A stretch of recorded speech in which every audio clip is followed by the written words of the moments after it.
ህወሓት እንደ ቡድን ፍርክስክሱ የወጣበት እንደ ጣዖት ሲመለክ የነበረው ቡድን ጣዖቱ ተከስክሶ ማፌዣ፣ መሳቂያ፣ መሳለቂያ የሆነበት ምዕራፍ ላይ ከተደረሰ በኋላ በምን መመዘኛ በተወሰነ ደረጃ እነሱ ተስፋ የሚያደርጉት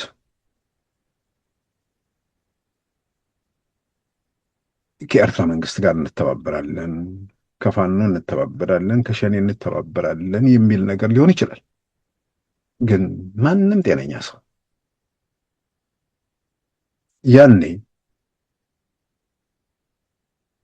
በሚተኮሱበት ሰዓት የነበረው መንግስትና ዛሬ ያለው የኢትዮጵያ መንግስት የሰማይና የምድር ያህል የሚራራቁ ናቸው። ያኔ የኢትዮጵያ መንግስት ላይ በሚተኮሱበት ሰዓት የነበረው ሸኔና ዛሬ ያለው ሸኔ የሰማይና የምድር ያህል ይራራቃሉ።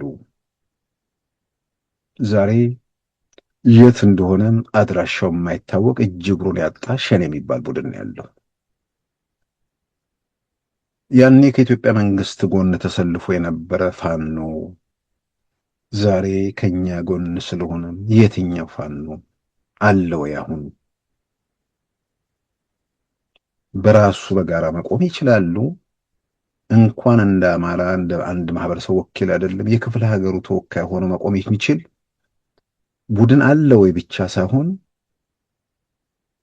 ይሄ ቡድን ከሸጥና ከገዳም ከምናምን ወጥቶ ምን ያህል ሊያገለግላቸው ራሱ አቅም ዝግጁነት አለው ወይ?